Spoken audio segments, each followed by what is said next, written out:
numva ijwi ngo Abeli ngwino nkwereke. Hanyuma ndagenda, ndiko ndagenda numva ijwi ngo ngira ndakwereka ibitsibo mubikiwe. Nahora ndavyigisha mugabo sinari bwabibone. Hanyuma ngoraba nditegereza mbona biriko birururuka, ibitsibo vyururuka. Nditegereza nababwiye ngo nari muki mu ndoto, mbona biriko biramanuka, ibitsibo bimanuka vyururuka. Ariko sinabwiwe ngo gwawe niki, nabona vyururuka bimanuka bitonze ku murongo ngo urabona ivyo mubikiwe ibitsibo kubankorera, bakozi b'Imana twarateguriwe ibitsibo vyiza vyiza. Yesu nashimwe.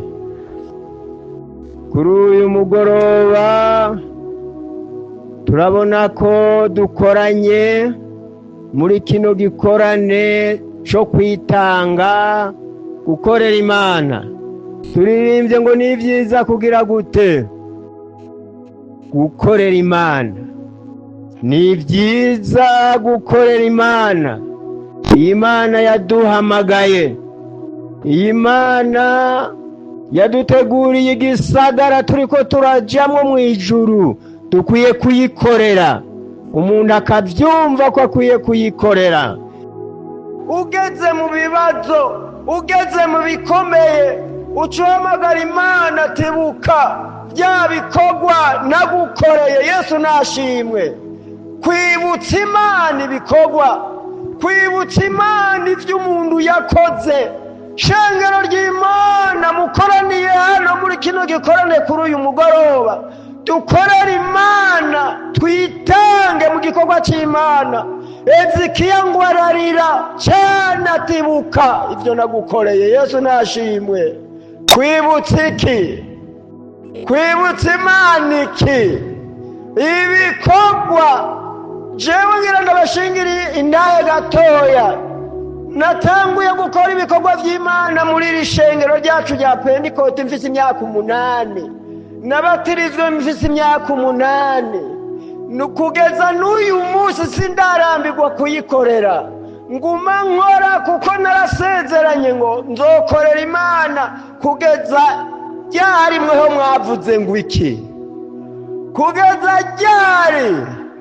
Iyo turiko turabaza ababatirizwa turababaza, tugaca mu nzira zose muzo kwihana n'umubatizo wa Mpwemu Yera, tukagaruka mu guheza tuti uzokorera Imana kugeza ryari? Muca mwishura ngo iki?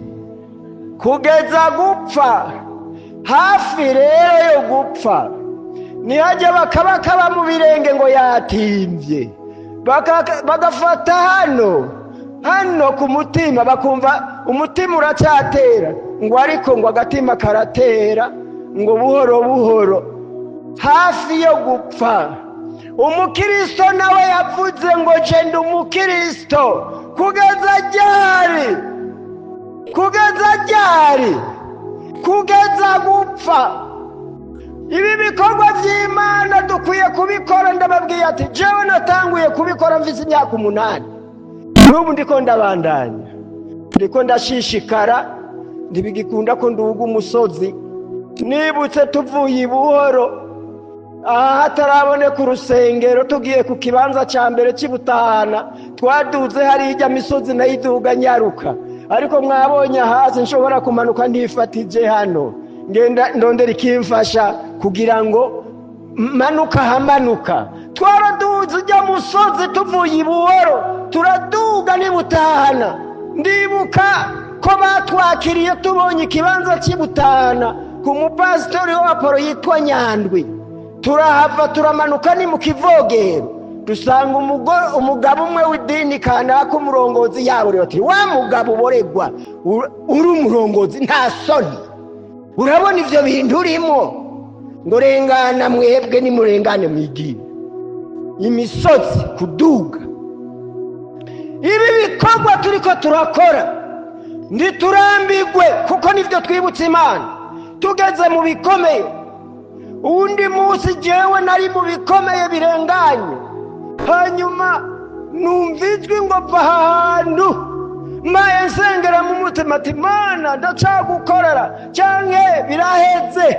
Numva ijwi ngo va ahantu, riza buhoro buhoro ngo genda uva ahantu. Atari wohava nayo vyariko bigira ngo nga byari bikomeye. Hanyuma mva mu baningira gutya, ncicaye gato numva ngo genda nyaruka. Ijwi ati rinizwi ry'Imana. None mubona ntagitambuka, sindiko ndavuga ubutumwa, imisozi ndiko ndayiduka buhoro buhoro, ariko nabona ko byaheze, byari byaheze. Numva ijwi ngo va ahantu, nca ndagenda kuko nari navuze ati Mana none biraheze, iminsi yo kugukorera igarukiye aha. Ijwi ngo haguruka, nyaruka, va. Yesu nagira gute? Mbere Imana amashi kuko turayibwira ibyo twakoze ikavyumva. Yesu nagira gute? Nashimwe cyane ibikorwa. Nubu murabona ndiko ndabandanya mu gusozera, ndiko ndabandanya buhoro buhoro dukora igikorwa cy'Imana tunezerewe, tutidoga. Utidogera ngo natanze ibi kandi bitangwa biriho. Ikoti wambaye uyikuye irakorera Imana, igitenge kirakorera Imana. Kazoza uyibuca ati ya koti yanje nakura, cya gitenge canje Mana, ya mpene yanje Mana, za nkoko zanje Mana nagukoreshereza. Kwibutsa Imana. Hezekiya ngo ararira cyane, yagiye mu kugihome ngo ararira atibuka. Imana ikibwira Yesaya ngo yariko aragenda agira ngo igikorwa aragihejeje, ngo hindukira Yesaya, erega Hezekiya ariko ararira aranyibukiza ibikorwa yakoze. Imana ngo ibwira Yesaya ngo subira inyuma umubwire ko yongewe imyaka 15. Aragenda ati Mwami wongewe imyaka 15 yo kubaho. None imyaka 15 mwibaza ko ari mike? Umwana avutse afise imyaka 15 usanga ari umusore cyangwa inkumi igeze mu rugero. Imyaka 15 ni myinshi. Jewe kuva ico gihe sindayiharura neza, ariko ni myinshi. Iyo nonge uwo munsi mbwiye Imana ati buka ivyo nagukoreye. Kwibutsa gukora ivyibutsa Imana ati buka ivyo nagukoreye. Vyibuke, nyibuka rwa rusengero Mana nubaka, ibuka ya ngoro nubaka. Kora ibikorwa vy'Imana bivuye mu mutima. Baririmbye dukora ibikorwa vy'Imana bivuye mu mutima. Dukora ibikorwa vy'Imana bivuye mu mutima, bimwe tuzokwibutsa Imana. Yesu nashimwe kuzokwibutsa Imana niwibuke ivyo nagukoreye. Muri iyi minsi muri uyu mwaka hari mu kwezi kwa 4 narose indoto, ntuze kumbaza ibindi n'indoto. Narose indoto numva ijwi ngo Abeli, kuko ijwi ry'Imana rikunda kumpamagara kenshi, ngo Abeli ngwino nkwereke. Numva ijwi ngo Abeli ngwino nkwereke.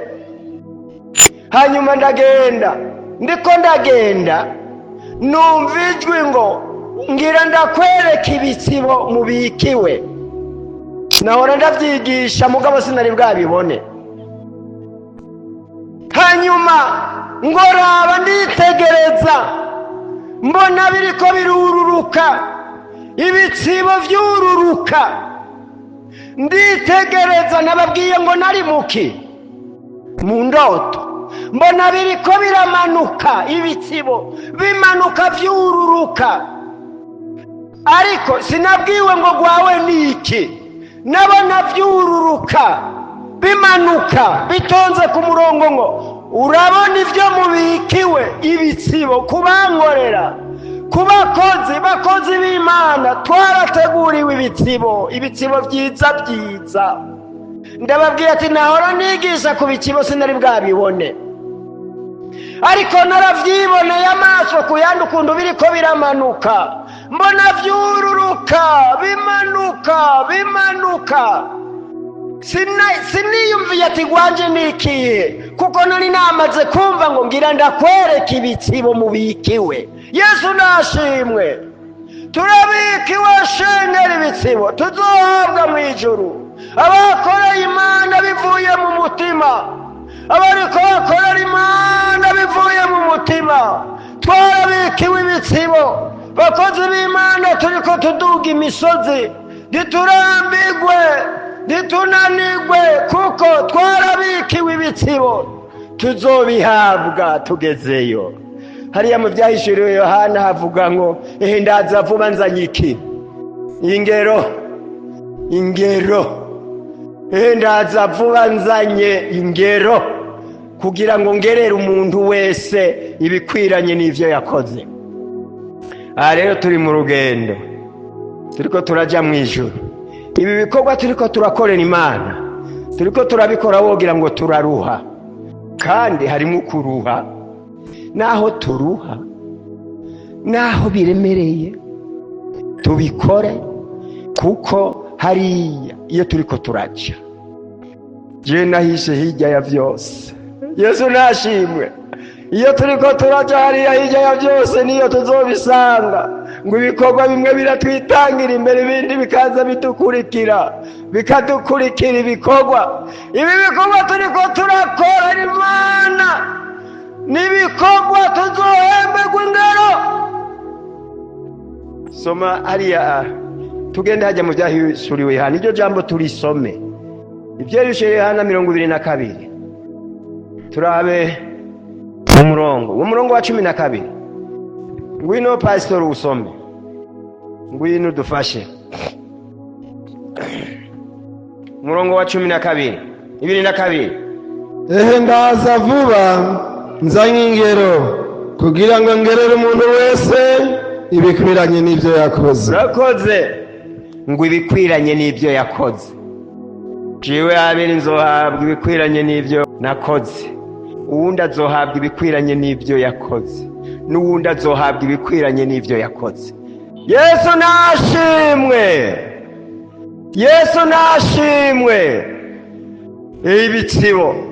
Ibitsibo tuzohabwa, igitsibo c'umwe wese kicarateguwe. Ndababwiye ko nabibonye biriko biramanuka, naranezerewe muri izo ndoto, nikanguye ndisenga ndirimba. Nariyumvira ati ngira ngo iyo mbaze iki wanje muri bijya vyamanutse bimanuka. Navyitegereza hafi ngisaha yose, mbona biriko bimanuka, ndiko ndaraba, ndiko nditegereza ati bijya nivyo turabikiwe. Umunsi umwe nagiye kubwira umukozi w'Imana ivy'Imana yanyeretse ku bikorwa twakoze, ko ari vyiza. Hanyuma ndagenda mw'ishengero ryo kumugara, mvuye i Rusagara, nakibwiye abungere baca barantuma bati genda umusezere, kuko twumva ariko arabandanya. N'umupastori yakoreye ino yitwa Sefaniya, igihe yarangiza naragiye ndashika ati, Pastor Sefaniya, nje kukubwira ko ibikorwa twakoze ari vyiza. Vya bikorwa ya midugo twaduze i Buhoro, i Rusagara, i Mabayi, vya bikorwa hari i Butara, vya bikorwa mu Ruziba, Nyamakarabo, vya bikorwa twakora, ijwi ry'Imana ryaraje rimbwira ngo ni vyiza ibikorwa twakoze. Nawe ahari ati amen. Yesu nashimwe. Si umugani ivyo nivyabaye mu nzu kwa Sefaniya, ngo amen. Pasiteri wiwe nawe niho yari yicaye, yumvise ko nahashitse acaraza, na Fanueli yakoreye ino. Hanyuma rero acarambwira ngo ataravuga, navuze ati none Sefaniya, ko mu bantu nabonye twari kumwe ico gihe twari bane, yari umuhisi Eliyakimu na Meshaki na Sefaniya nanje ati none wewe nanje ninde atanga uwundi kugenda? Ngo ni jewe. Uko nyene niko yavuze ngo ni jewe. Sefaniya niko yavuze ati ni jewe. Hanyuma pasiteri waho acaravuga ati we Abeli niwe wamutebeje. Ntiyari kugenda tumvise ibi bikorwa. Ashobora kugenda bakatubwira ngo Sefaniya aragiye ngacanza nshitse nkabona aragarutse, yarororeye ivyo bikorwa vyiza ko vyumva, acagenda acaramuhindukira ati we Sefaniya ubu rero uragiye. Yesu nashimwe, Yesu nashimwe ati we Sefaniya ubu rero uragiye, ntiwari kugenda utumvise ivyo bikorwa vyiza mwakoze. Umunsi wa mbere, wa kabiri, wa gatatu, wa kane, wa gatanu abarahise ibikorwa vyiza. Bakozi b'Imana dukora ibikorwa vyiza, dukora ibikorwa vyiza, dukorera Imana tunezerewe, tutidoga, tutidoga. Shengero ry'umwami dukora ibikorwa vy'Imana kuko tuzobihemba gw'ingero. Ngwendaza vuba nzanye ingero kugira ngero umuntu wese bikwiranye n'ivyo yakoze. Ingero zirateguye, ibikorwa dukora zirateguye hariya hirya ya vyose, hariya iwacu mw'ijuru, hariya turiko turagenda. Erega aha turiko turagenda uku n'ugutegurira urugendo. Turiko turagenda iwacu heza, hariya Tanzara, atagupfa, atagupfisha, ataguterura amasandugu y'abapfuye. Nta masandugu azoterurwayo. Oya, ni mu munezero w'ibihe bidashira. Tuzonobanga ngo nk'abahavukiye bukebuke. Kunobanga no kugenda bukebuke ukazusanga uri hahandi. Erega ntituzova ngo tuje i Rusagara ngo urugendo nk'uru rwahani Rusagara. Tuzokwama turi muri uyo munezero gusa, tunezerewe. Abamarayika n'ibinyabugingo ngo bazotwakira, bataba abantu bavuye ngo nabavuye muri wa mubabaro wo mw'isi, n'abaciye muri ya maraso ya wa mwagazi w'intama, ngo tuzokwakirwa tugezeyo. Erega tuzogerayo bakozi b'Imana. Shengero ngo ridukwirikiye, turi imbere yaryo ngo rizogenda ridukurikiye, ishengero ry'Imana. Kandi tumaze kugerayo ntituzokwirirwa turasemerera, hazoba hariko hakora Imana na Yesu na mpwemu yera, twibereye mu munezero w'ibihe bidashira. Kandi ngo tuzokwambikwa ivyiza. Ngo ngwino Marita wakoze neza, Samusoni wakoze neza, Petero wakoze neza, ngwino mu munezero. Yesu nashimwe, Yesu nashimwe. Dukora ibivuye mu mutima, ivyo tuzokwibutsa Imana. Kuri uyu mugoroba amajambo mfise n'ayabiri: gukora ibivuye mu mutima, kandi arivyo tuzokwibutsa Imana. Tibuka vya bikorwa nagukoreye. Ibuka yangora imabaye Imana, ibuka yangora Rusagara, ibuka yangora Buhoro, ibuka bimwe nagukorera. Kwibutsa Imana ivyo tuzoba twarayikoreye byose, tuzoca twibutsa Imana kuko turi mu rugendo ruja mw'ijuru. Turiko tugenda iwacu ni heza, ni igihugu ciza. Tuzonezerwa tugezeyo, tuzoririmbira umwami.